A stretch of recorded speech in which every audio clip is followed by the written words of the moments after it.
에베소서 5장 15절부터 17절까지 말씀 제가 봉독하도록 하겠습니다. 15절 그런즉 너희가 어떻게 행할지를 자세히 주의하여 지혜 없는 자같이 하지 말고 오직 지혜 있는 자같이 하여 세월을 아끼라. 때가 악하니라. 그러므로 어리석은 자가 되지 말고 오직 주의 뜻이 무엇인가 이해하라. 아멘. 말씀의 제목은 지혜롭게 행하라, 지혜롭게 행하라입니다. 오늘은 본문에 보면 이제 지혜 없는 자같이 하지 말고 지혜 있는 자같이 하라 그랬습니다.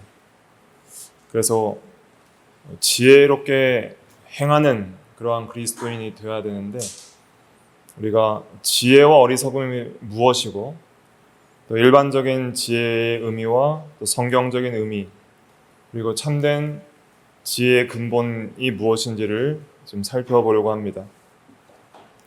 먼저 오늘 본문에 보면은 너희가 어떻게 행할지를 자세히 주의하라 그랬어요.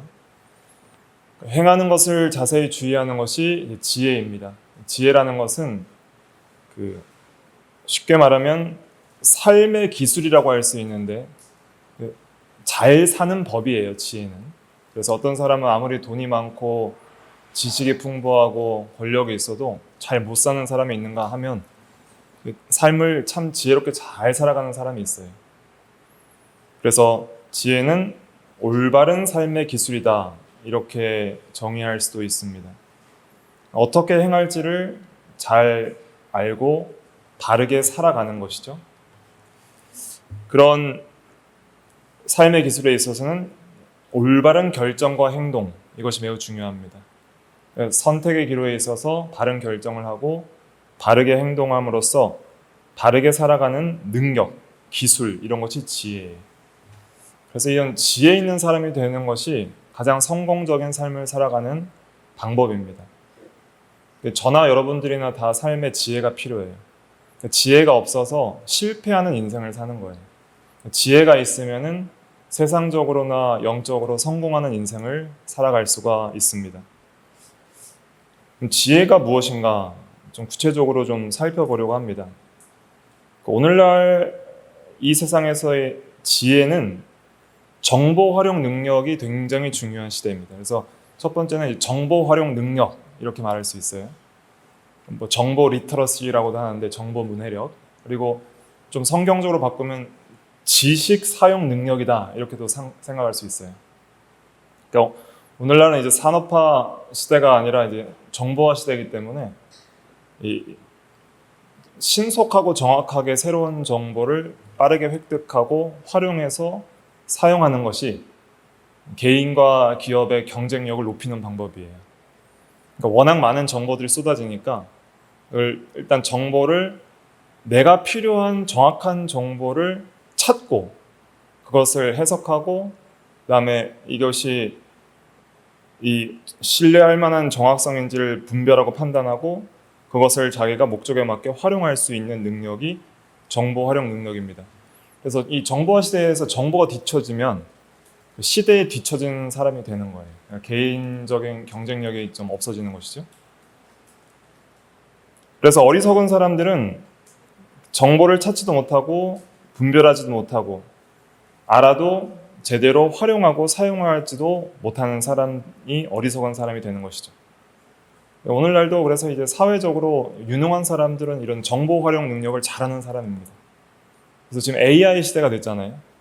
그래서 엄청난 정보들을 활용할 수 있는 그런 길이 열려 있는데도 활용하지 못하면 이제 뒤처지는 거예요, 사회적으로. 그러니까 이제 옛날 방식대로 이렇게 살아서 안 되고 사회의 흐름에 따라서 정보 활용 능력을 극대화시키는 것이 매우 중요하다 하는 것이죠. 그럼 이것을 우리가 좀 성경적인 지혜에 또 접목을 해보면 성경적인 지혜는 뭐냐면 정보 활용 능력이라고도 할 수 있는데 진리를 깨닫고 믿고 순종하는 거예요. 그러니까 진리의 지식을 바르게 분별하고 깨닫는 것 이게 중요한 거예요.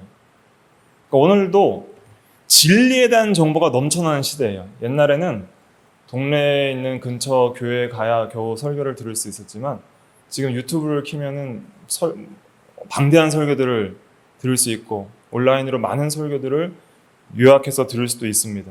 AI가 다 요약도 해줘요. 설교 요약해주면 요약도 해주는 시대에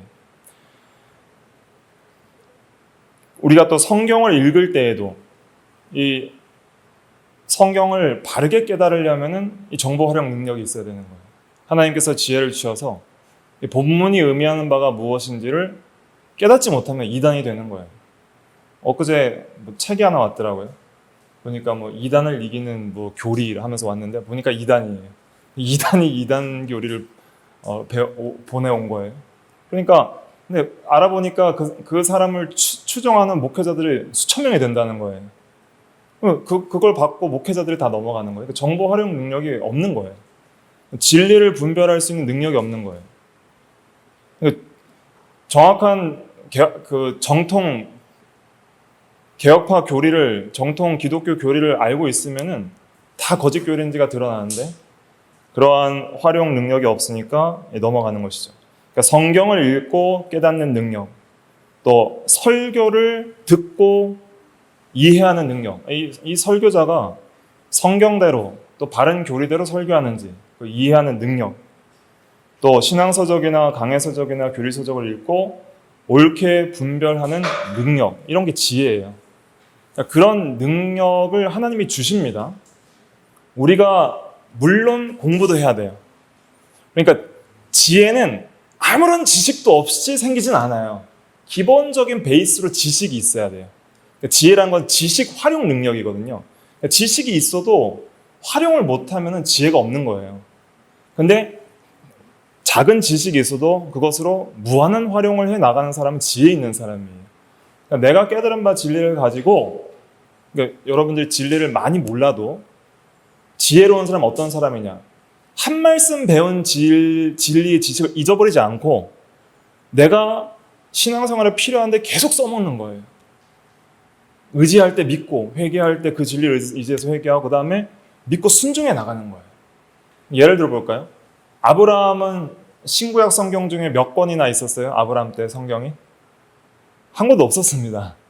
아브라함은 성경이 없는 시대를 살았어요. 모세 때 기록됐으니까 모세가 BC 약 1000년 사람이고 모세가 BC 약 1500년경 사람이고 아브라함이 BC 2000년경 사람이니까 아브라함 이후에 대략 한 500년 이후에 창세기가 처음 모세를 통해 기록이 되기 때문에 아브라함은 신구약 성경 아무것도 없었어요. 그러니까 하나님께서 이렇게 직접 주신 계시의 말씀 몇 개 가지고 평생을 신앙생활을 한 거예요. 그러니까 우리도 처음 예수 믿을 때부터 신구약 성경 전체를 모르잖아요. 그러니까 지혜가 있으려면 지식에 있어서도 많이 자라나야 돼요. 그런데 여러분들이 지금 가지고 있는 성경 지식을 얼마나 잘 활용하느냐, 정보 활용 능력이거든요.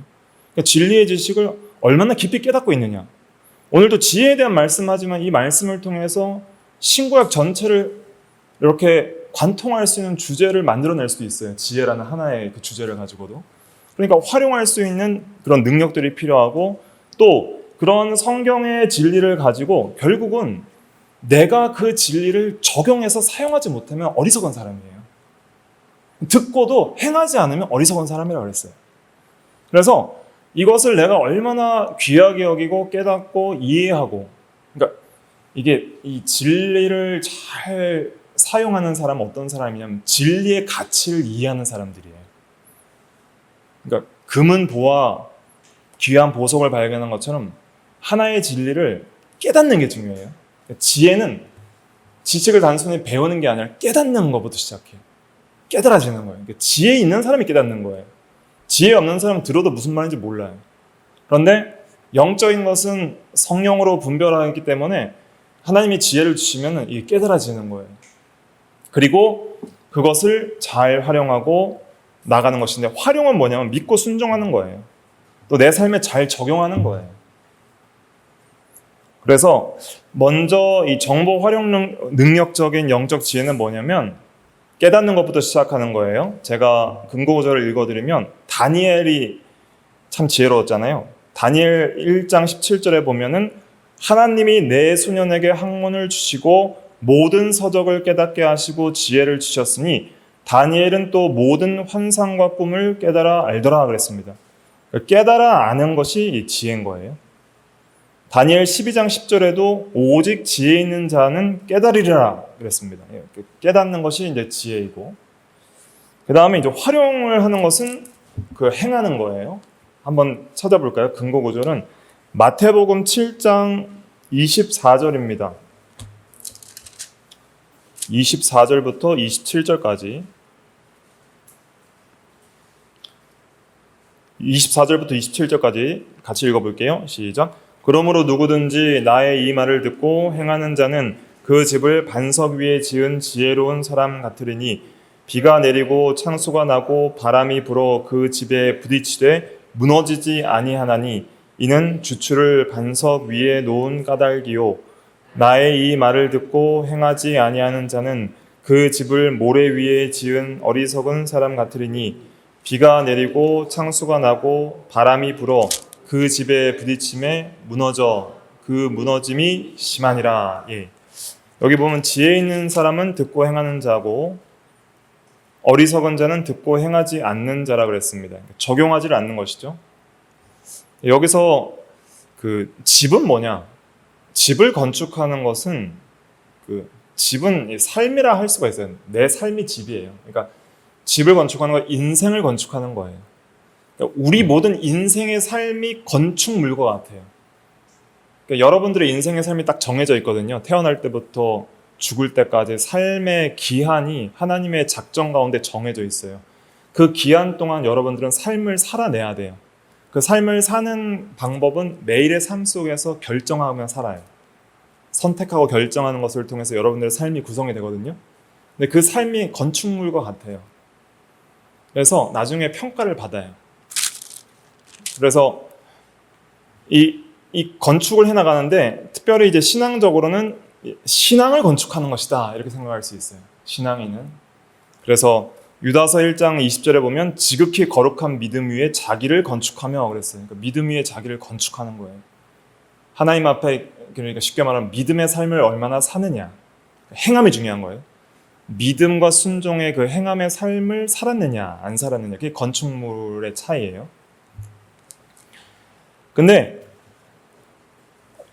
지혜로운 사람은 반석 위에 집을 짓는다 그랬어요. 이 반석은 이제 예수 그리스도가 반석이고 또 깨달은 진리가 반석이에요. 깨달은 진리.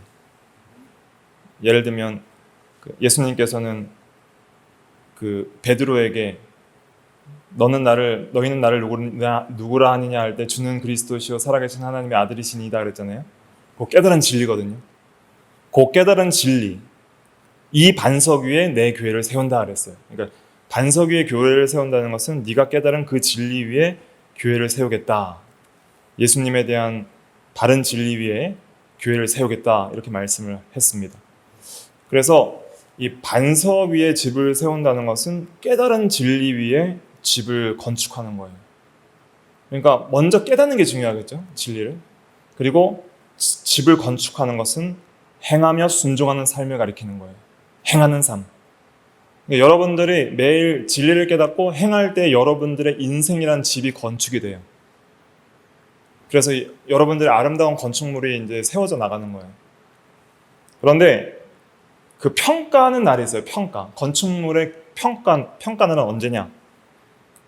그 창수가 나고 바람이 불어 집에 부딪히는 날이에요. 그러니까 현세적으로는 시험을 치는 거예요. 하나님께서 환난과 시험을 닥치게 하는 거예요. 그때 진리에 기초하고 진리대로 세워진 집은 안 무너집니다. 왜냐하면 내가 깨달은 진리가 있잖아요. 여러분들이 참으로 성령의 지혜로 진리를 깨달으면 절대 그 진리를 부인할 수가 없어요. 그러니까 그 진리를 버리지도 않고, 그리고 그 진리대로 행한 것은 그대로 남아있어요. 그리고 시험을 이길 수 있는 힘이 돼요. 그리고 이 창수와 바람과 이 부딪히는 이 물결은 마지막 심판을 상징하기도 합니다. 그래서 마지막 하나님의 심판대 앞에서 우리가 인생의 평가를 받게 될 것인데, 그때 무너지지 않고 남아있는 것은 진리의 기초 위에 진리대로 행한 인생만 남아있다는 거예요. 그러니까 참된 지혜로운 삶은 삶의 기술이라고 그랬잖아요. 잘 사는 법이라고 그랬잖아요. 그러니까 세상적으로 잘 사는 법은 처세술을 잘하고 하여튼 지혜롭게 해서 돈 잘 벌고 또 인기 있고 또 이 세상에서 하는 일을 성공하는 것을 잘 사는 거라고 하지만은 신앙적으로 잘 사는 것은 하나님 앞에 잘 사는 것이고 심판대 앞에서 인정받는 삶이 잘 사는 법입니다. 그래서 그 심판대 앞에서도 하나님의 심판 앞에서도 영원히 남아있을 삶을 사는 것이 인생을 잘 사는 거예요.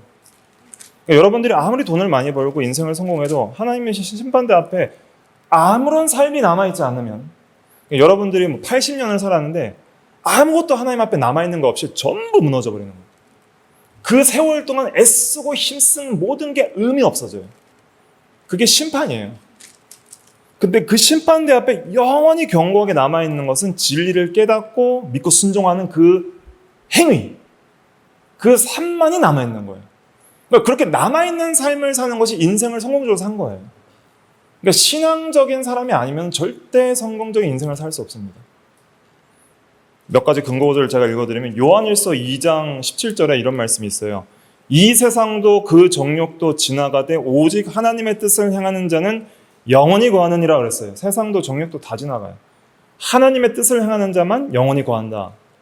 이런 말씀이 있고 또 제가 자주 인용하는데 요한계시록 14장 13절에 보니까 주 안에서 죽는 자들은 복되도다 하시며 성령이 이르시되 그러하다. 그들이 수고를 그치고 쉬리니 이는 그들의 뭐한 일이 따름이니라 그랬어요? 행한 일이 따름이라 그랬어요. 행한 일이. 그러니까 우리가 죽으면은 행한 일만 따른다는 거예요. 그러니까 여러분들이 행한 일이 무엇인지를 평가하고 그리고 이제 믿음으로 하나님 앞에 순종하는 삶을 사는 것이 얼마나 지혜로운 일인지를 믿고 그렇게 진리를 올바로 분별하고 깨닫고 행할 수 있는 능력이 필요한 거예요. 정보 활용 능력이에요. 영적 정보 활용 능력, 그 지혜. 그럼 그 지혜가 있으려면 어떻게 해야 될까요? 하나님께 간절히 구해야 돼요. 이 지혜도 하나님의 은혜로 주어지는 거거든요. 그래서 야고보서 1장 5절에 보면 누구든지 너희 중에 지혜가 부족하거든 후히 주시고 꾸짖지 아니하신 하나님께 뭐하라 그랬어요? 구하라. 그리하면 주시리라 그랬습니다. 그러니까 지혜를 구해야 돼요. 왜냐하면 우리가 너무 어리석어요.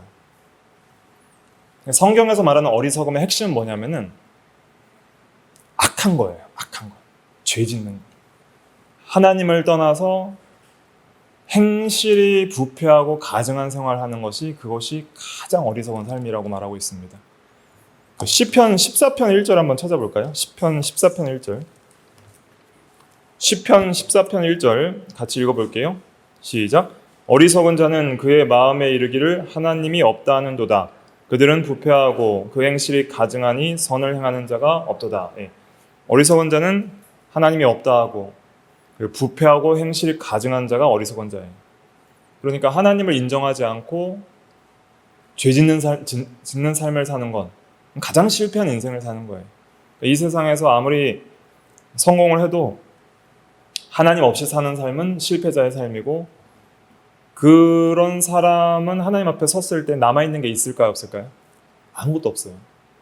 예를 들면 그 애플 CEO였던 스티브 잡스 같은 사람도 믿지 않고 죽었으니까 그렇게 많은 돈과 기업을 또 돈을 벌고 기업을 성공적으로 키워와도 아무런 남는 게 없어요. 너 뭐 하다 왔느냐? 그렇게 뭐라고 대답하겠어요? 할 말이 없는 거예요. 영원한 멸망의 형벌을 받을 수밖에 없는 것이 악한 자의 삶이 되는 것이죠.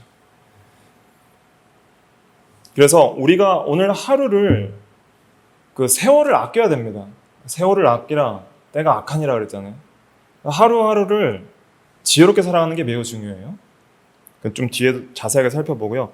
그래서 첫 번째 지혜가 무슨 활용 능력이라고 그랬어요? 정보 활용 능력이에요. 정보 활용 능력. 다른 말로는 지식 사용 능력이에요. 성경적으로는 진리를 깨닫고 믿고 순종하는 것이다. 그 다음에 두 번째 지혜는 뭐냐면 의사결정 능력이에요. 결정 능력.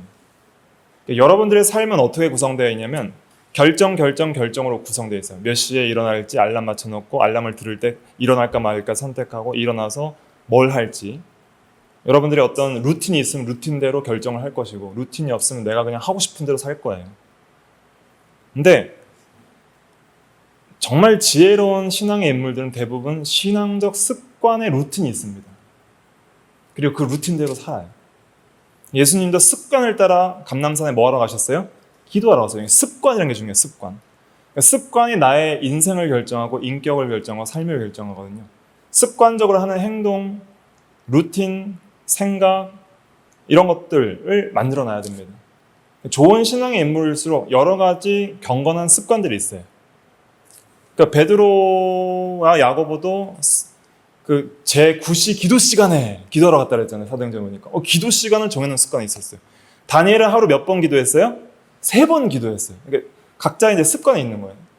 습관 중에 가장 중요한 습관은 뭐냐면은 식습관, 수면 습관, 운동 습관, 예배 기도 예배 습관, 말씀 기도 습관 이런 것들 이런 게 중요하죠. 그래서 몇 시에 자고 몇 시에 일어날지 좀 규칙적으로 그런 걸 잘 정해놓으면 좋고 그리고 자기 전과 일어난 직후에 해야 될 일들 그래서 그럴 때에는 어떻게 하든지 좀 경건한 그러한 하나님을 찾는 기도의 일과 말씀 묵상의 일들을 하는 것이 좋은 습관의 기초가 된다 할 수가 있겠습니다.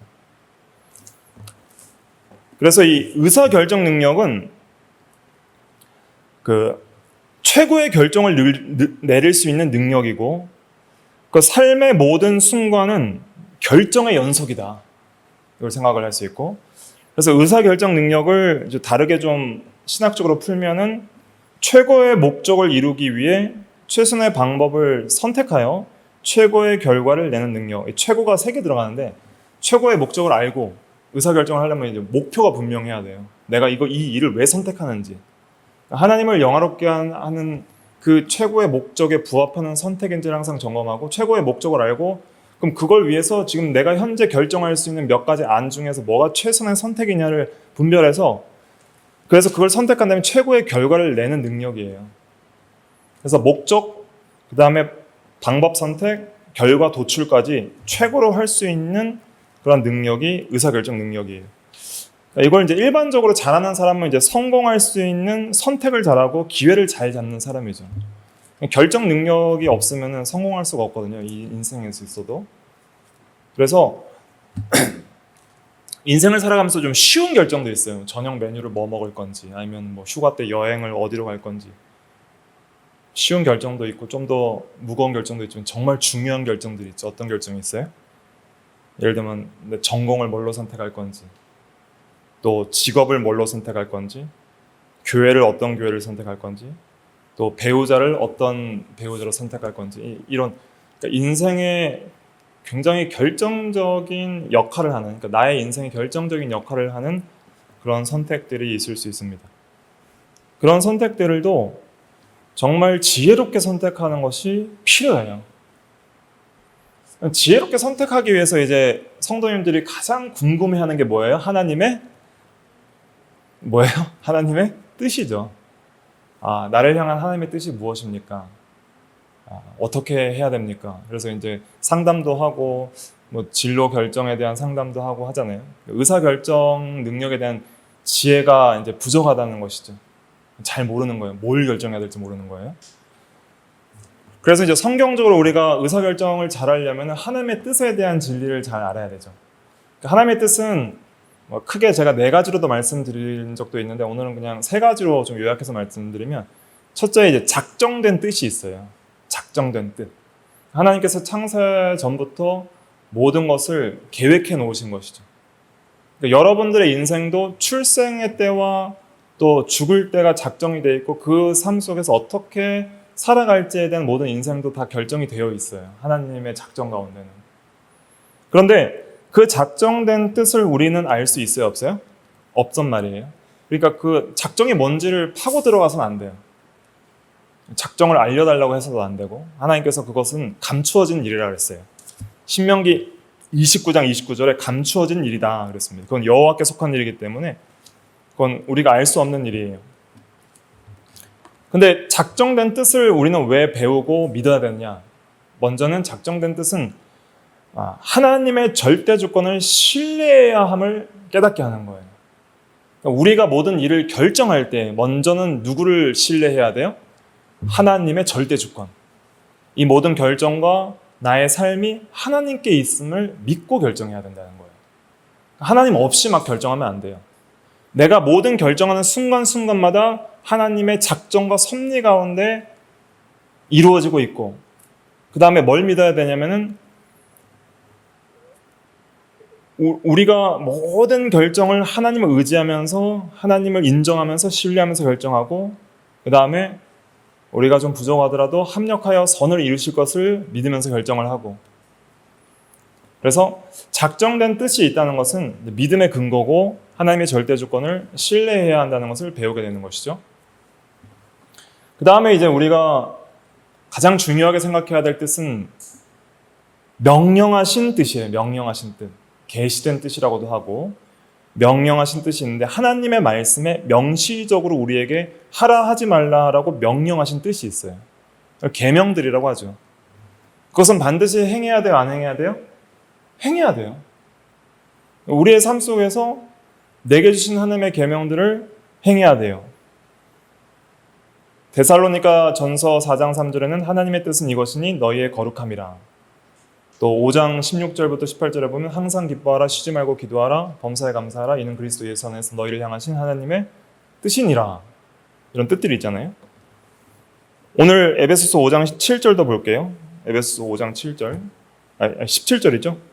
에베소서 5장 17절 읽어볼게요. 시작. 그러므로 어리석은 자가 되지 말고 오직 주의 뜻이 무엇인가 이해하라. 주의 뜻이 무엇인가 이해하라. 주의 뜻을 분별하고 주님의 뜻대로 의사결정을 하는 것이 이게 지혜구나 하는 것을 깨닫게 되는 것이죠. 그러니까 작정된 뜻은 모르니까 절대 주권을 신뢰하고 계시된 뜻은 그대로 믿고 순종해야 됩니다. 그래서 어떻게 하든지 계시된 뜻을 잘 순종해 나가도록 그렇게 지혜를 구해야 돼요. 하나님, 제게 바라시는 뜻이 무엇인지 성경을 통해서 정확하게 분별할 수 있도록 도와주시옵소서. 그래서 하나님 앞에 어떻게 순종해야 되는지, 십계명을 어떻게 지켜야 되는지, 직장과 가정과 교회의 생활은 어떻게 해야 되는 것인지. 그러니까 그 말씀이 있고 그 말씀의 원리에 따라 이제 적용할 수 있는 것이 또 풍부하거든요. 각자의 상황과 또 환경에 따라서 이제 여러 가지로 적용할 수 있잖아요. 그런 적용점들은 지혜예요. 그러니까 우리가 대우림문답 같은 경우를 통해서도 계명의 이 적용들을 배우는 거거든요. 그런 지혜를 하나님께서 주시는 거예요. 성령의 감동과 또 진리에 대한 지식을 통해서 주시는 거예요. 그 다음에 이제 세 번째 하나님의 뜻은 이제 개인적인 그 인도의 뜻이 있어요. 우리를 향한 개인적 인도의 뜻. 여러분들 각자가 인생이 다 다르고 또 저의 인생이 다르니까 각자가 이제 부르심과 사명이 다 다르잖아요. 그러니까 어떤 직업에 종사하고 교회에서 어떤 직분을 받고 또 각자 그리스도의 몸된 지체로서 어떤 역할을 해야 할지 각자 개인적인 사명과 인생의 뜻이 있어요. 특별히 우리가 여러 이제 개인적인 인생의 의사결정에 있어서 뭐 대학, 또 전공, 직업, 결혼, 또 육아, 이사, 또 무엇을 구매하고 또 어떻게 인간관계를 해야 하고 뭐 여러 가지 인생에 있어서 너무 많은 결정해야 될 일들 중에서 정말 또 중요한 일들은 하나님의 뜻이 무엇인지를 우리가 찾기를 원하는데 여기서 먼저 생각해야 될 것은 개인적인 뜻에 있어서 각자에게 우리가 알아차리기를 원하는 비밀적인 뜻이 하나님께서 있는가? 그렇지는 않다는 거예요. 그러니까 이 사람과 뭐 결혼을 해야 되겠다. 아니면 이 직장을 결정해야 되겠다. 네, 하나님께서 그걸 알아차리기를 원하고 그래서 개인적인 뜻을 확실하게 분별해서 정확하게 알고 하기를 원하느냐? 그렇지 않아요. 성경에서는 이 우리를 향하신 개인적인 뜻도 명시적으로 기록되어 있지 않고 우리가 지혜롭게 자유롭게 선택하도록 하나님께서 허락을 하신 거예요. 개인적인 뜻은. 그러니까 예를 들면 이 직장이든 저 직장이든 율법 위반이 아니라면 두 직장 중에 아무거나 선택해도 돼요, 안 돼요? 되는 거예요. 그럼 그 선택하는 기준이 뭐예요? 자기가 이제 판단을 해야 돼요, 거기서. 어떤 직장이 믿음 생활하기 더 좋고 또 여러 가지 환경을 볼 때 무엇이 더 합리적인지 이성적으로 판단을 하고 공부도 하고 연구도 하고 그리고 조언도 구하고 해서 자기가 지혜롭게 선택을 해야 돼요. 자기가. 그리고 책임도 자기가 져야 돼요. 그래서 개인적인 뜻에 있어서는 자기가 자유롭게 선택하되 믿음을 따라서 지혜롭게 결정하고 선택을 해야 돼요. 그리고 자기가 책임을 져야 되고. 하지만 그러한 자유롭게 선택할 수 있는 선택도 반드시 지혜롭게 선택해야 되겠죠. 그러니까 이제 이런 선택에 있어서 이제 우리에게 작용할 수 있는 여러 가지가 있는데 뭐가 있냐면 어떤 욕망, 또 자기 어떤 중심적인 강한 생각들, 자기 사랑, 어떤 하나님을 떠난 어떤 자기 중심적 가치관들, 이런 것들이 개입돼 어떤 세속적인 가치관, 또 권력에 대한 욕심, 돈에 대한 욕심, 쾌락에 대한 욕심, 물질, 정욕, 명예, 영광심 이런 것들이 작용을 하잖아요. 그러면은 뭘 선택해도 괜찮은 선택에 있어서 우리가 실패할 경우가 되게 많아요. 그러니까 예를 들면 배우자를 선택하는데도 우리가 외모를 봐야 돼요, 믿음을 봐야 돼요. 그러니까 둘 다 봐야죠. 자기가 이제 사랑하는 사람을 선택을 해야 되는데 그런데 믿음을 아예 고려를 하지 않고 선택하는 것은 그것은 믿음이 아닌 것이죠. 그리고 직장을 선택할 때에도 어떤 직장이 더 돈을 많이 벌게 하느냐도 중요하겠지만은 어떤 직장이 더 하나님의 영광에 부합하느냐 그리고 내가 신앙생활하기에 또 가정을 잘 돌보기에 어떤 직장이 더 효과적이고 더 유익하냐 이런 것들을 지혜롭게 잘 판단하려면은 이 자기중심성과 죄악되는 생각을 내려놓을 수 있는 그런 마음들이 필요한 거예요. 또 세속적인 가치에 몰입되어 있으면 분별력을 잃어버리거든요. 그러니까 그런 것들이 이제 죽어지고 온전히 하나님 중심적으로 생각할 수 있는 그런 마음 속으로 이제 우리의 마음이 이렇게 정돈되려면 하나님께서 지혜를 주셔야 돼요. 그 지혜를 얻어야지 모든 결정에 있어서도 실패 없이 잘 결정할 수 있고 또 하나님께서 주시는 은혜로 또 담대하게 이렇게 믿음으로 잘 결정을 할 수가 있게 되는 것입니다. 그래서 이런 지혜를 구하면서 하나님의 뜻을 분별을 해야 돼요. 그래서 이 하나님의 뜻을 분별하는 방법 몇 가지가 있는데 첫째는 성경을 근거로 분별을 하고 그다음에 성령의 감동이 있어요. 감동. 기도를 많이 하다 보면은 이게 아니고 이거다 하는 그런 감동을 이렇게 주세요. 명확하진 않아요. 그게 이게 이제 이걸 선택해라 이렇게 막 지시하시진 않지만은 감동이라는 건 내가 이제 원하는 방향이 이제 확실하게 이제 결정이 되는 거예요. 결국 내가 결정을 하는데 그 결정이 1번이 아니라 2번으로 가도록 그렇게 감동을 받는 거야. 이게 더 좋고 이게 더 합리적이고 이게 하나님이 더 기뻐하시는 것인 것 같다. 그럼 이제 명확한 자기의 어떤 결정이 생기는 거예요. 감동을 통해서. 그러니까 잘 모를 때는 일단 기도하세요. 기도하면서 무조건 기도하면 막 하나님께서 음성으로 일로 가지 말고 절로 가라 이렇게 알려주는 게 아닙니다.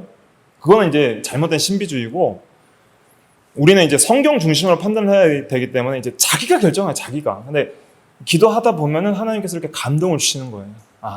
이 결정이 좀 더 좀 나은 결정인 것 같다. 그런 감동을 주시는 거예요.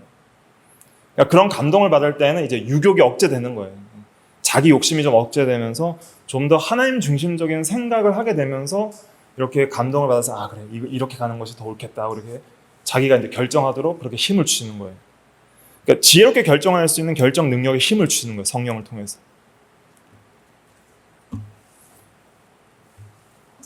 그러니까 에스더도 아하수에르 왕에게 나가가지고 유다 백성을 구해달라고 말을 하러 나갈 때 죽을지 살지 몰랐잖아요. 그죠? 하지만 하나님의 감동대로 죽으면 죽으리이다 하고 가는 게 그게 하나님의 뜻인지를 감동으로 확실히 알게 되잖아요. 그러니까 그 길로 가는 거예요. 어떻게 될지 몰라요. 일은 어떻게 될지 모르지만 그 시간에 그래도 이것이 좀 더 하나님의 뜻이다 하고 가는 거예요. 근데 그렇게 갔을 때 실패할 수도 있는 거예요. 또 내가 기대한 만큼 일이 안 이루어질 수도 있어요. 그때는 어떻게 해야 돼요? 하나님께 맡기는 거예요. 하나님께 맡기고 하나님의 절대 주권과 합력할 선을 이룰 줄 믿고 또 그때 또 기도하면서 그 상황 속에서 또 지혜로운 길을 선택해 나가는 거예요. 그렇게 해 나가면서 하나님과 동행하는 삶을 조금씩 배워 나가는 거예요. 거기서.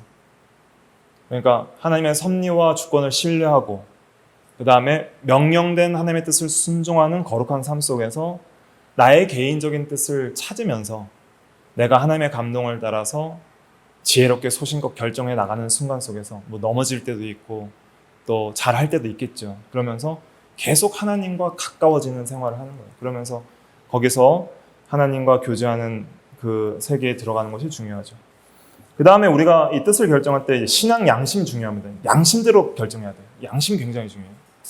그러니까 양심에 화인 맞아서 악하게 해서는 안 되고 이 양심이 살아있어야 되고 그 다음에 신앙 경험이 되게 중요합니다. 그러니까 실패했던 경험과 성공했던 경험들이 있을 거 아니에요. 근데 우리가 자주 잊어버려요. 지었던 죄를 또 짓는 것은 무슨 의미냐면은 그렇게 실패했으면서도 그 경험을 지혜롭게 활용을 못하는 거예요. 그러니까 나의 인생의 신앙 경험을 통해서 어떤 것이 더 바른 결정인지를 생각해보고 그 다음에 잘 모르겠으면은 선배들의 조언을 얻는 것도 중요해요. 신앙 서적이 그래서 유익하고요. 선배들의 조언이 있으니까. 또 우리가 교회에 이제 동료들의 또 조언을 얻는 것도 의미가 있습니다. 그렇게 해서 하나님의 뜻을 잘 분별해서 나가는 것이 매우 중요하다 할 수가 있겠습니다. 그 다음에 이제 마지막으로는 이제 시간 활용 능력이에요. 시간 활용 능력. 첫 번째가 정보 활용 능력, 두 번째가 의사 결정 능력, 세 번째가 뭐예요? 시간 활용 능력. 네. 시간을 잘 활용해야 됩니다. 오늘 말씀에도 나와 있는데 16절 같이 읽어볼게요. 16절 시작. 세월을 아끼라 때가 악하니라. 예, 이거 마음속에 기억을 하세요. 자, 세월을 아끼라. 세월이라는 단어는 그 헬라어 원어로는 카이로스입니다. 카이로스인데 이건 뭐냐면은 이제 이 시계로 측정되는 연속적인 이런 초분 이런 시간이 아니라 그 어떤 정해진 시간이나 시대를 가리키는 거예요. 그래서 여기서 세월이라고 번역됐는데 원래는 원어의 의미는 시간인데 어떤 정해진 시간이에요. 근데 여기서 이제 정관사를 써서 그 시간이라 해서 그 시간. 여기서 그 시간은 어떤 의미냐면은 우리에게 하나님께서 작정 가운데 주어진 우리의 인생을 살아갈 수 있는 시간을 가리키는 거예요. 그러니까 아무 시간이나 아무 세월이 아니라 여러분들 개인마다 태어날 때부터 죽을 때까지 하나님의 작정 가운데 정해진 연소가 있을 거 아니에요? 여러분들이 태어난 연도가 있고 죽을 때가 있어요. 그러니까 태어날 때부터 죽을 때까지 작정된 그 시간을 가리키는, 그 세월을 가리키는 거예요. 그러면 그 세월은 태어날 때부터 계속 줄어들어요, 늘어나요? 계속 줄죠. 늘진 절대 않습니다. 지나간 시간 잡을 수 없는 거예요. 그러니까 시간이 계속 줄어가요. 그러니까 여러분들에게 주어진 어떤 시간의 게이지가 있어요. 근데 게이지가 계속 내려가고 있는 거예요, 지금도. 근데 이제 그런 거를 못 깨닫고 마음대로 쓰는 거죠, 그 시간을. 시간을 그냥 허송세월로 하는 거예요.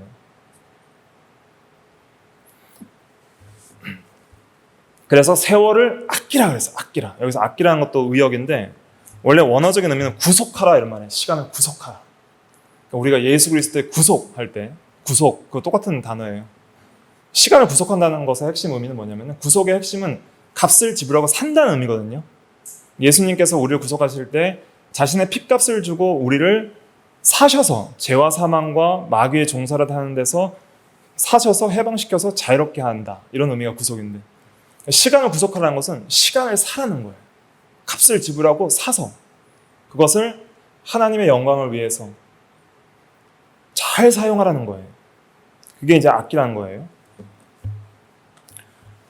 그래서 먼저 우리가 믿어야 될 것은 뭐냐면은 우리에게 주어진 세월이 매우 짧다는 것을 깨닫는 게 지혜입니다. 성경은 우리에게 주어진 시간은 매우 짧다고 말하고 있어요. 예를 들면 시편 90편 10절에 우리의 연수가 70이요 강건하면 80이라도 그 연수의 자랑은 수고와 슬픔뿐이요 신속히 가니 우리가 날아가나이다 그랬습니다. 한 80 정도 되면 보통 돌아가시잖아요. 보통 7, 80 정도 되면 돌아가시고 일찍 돌아가시면 오늘날도 좀 더 일찍 돌아가시는 분들도 있고 여러분들의 인생은 얼마나 남으신 것 같아요? 이제 몇 년 남은 것 같아요? 알 수 없죠. 알 수 없어요. 그런데 세월이 지나가는 것이 신속히 가죠. 그러니까 진짜 얼마 안 남은 거예요. 그러니까 항상 우리가 생각해야 돼요. 우리 인생은 신속히 지나간다. 그리고 우리에게 주어진 그 시간은 짧다. 두 가지를 알아야 돼요. 짧다, 빠르게 지나간다. 두 가지예요. 그럼 그 시간의 가치가 얼마나 돼요? 각자에게 주어진 시간은 다 달라요. 근데 그 시간의 가치가 엄청난 거예요. 짧고 빠르게 지나가니까. 그것을 활용할 수 있는 기회는 많아요, 적어요? 많지 않다는 거예요. 여러분들은 얼마나 많은 시간을 허비하고 사십니까?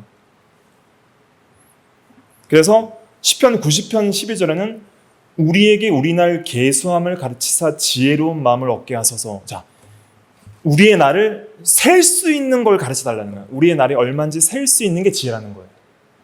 아, 나의 날이 얼마 안 남았구나.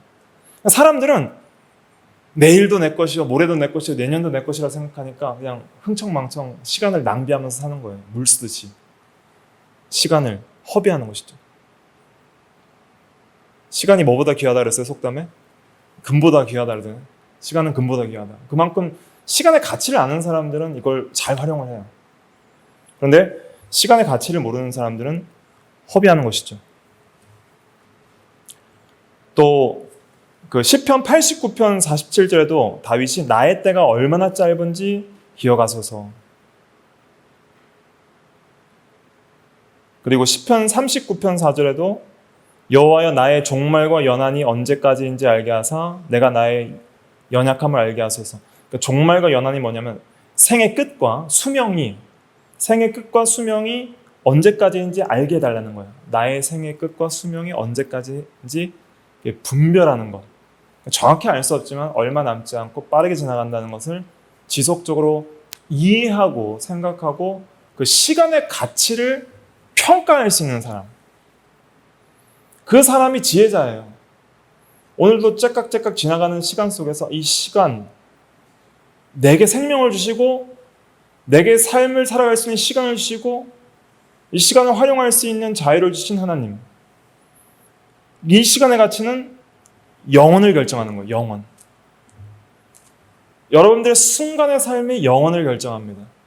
오늘 믿은 믿음과 오늘 행한 믿음의 삶, 반석 위에 건물을 지은 삶은 영원히 남아있어요. 엄청난 가치죠. 여러분들이 산 인생은 영원히 멸망할 인생도 되고 영원히 남아있을 인생도 되는 거예요. 어떻게 살았느냐에 따라서. 그래서 시간을 구속하라. 세월을 아끼라는 것은 따라 보실까요? 시간을 구속하라. 시간을 구속하라. 그러니까 그 시간, 내게 주어진 그 시간을 구속하라는 뜻이에요. 사야 돼요. 산다는 것은 박유선 목사님이 이렇게 해석했어요. 신자가 믿음과 회개와 기도의 결단에 의하여 주님의 뜻대로 살려는 노력과 희생을 지불하는 것이다. 믿음, 회개, 기도의 결단을 의하여 주님의 뜻대로 살려는 노력과 희생을 지불하는 것이다. 주님의 뜻대로 오늘 하루를 부지런히 살겠다. 어떻게 하든지 주님을 기쁘시게 하도록 그 시간을 사서 하나님께 바치겠다. 그렇지 않으면 우리는 그 기회를 악한 데 사용할 것이기 때문이다. 세월을 아끼라. 때가 악하니라. 때가 악하다는 것은 너무 많은 악의 유혹들을 우리가 받는다는 거예요. 시간을 구속하지 못하도록. 그렇기 때문에 우리가 시간을 아껴서 하나님의 뜻대로 살 수 있도록 그렇게 하는 것이 매우 중요하겠습니다. 오늘은 여기까지만 하겠습니다. 또 몇 가지 더 해야 되는데 시간이 다 가서 여기까지 했는데 세 가지 말씀드렸죠. 첫째가 무슨 능력이에요? 지혜는 정보 활용 능력이다. 둘째는 의사결정 능력, 셋째는 시간 활용 능력이다. 이것을 이제 믿음으로 잘 해나가는 우리가 다 돼야 되겠습니다. 기도하겠습니다.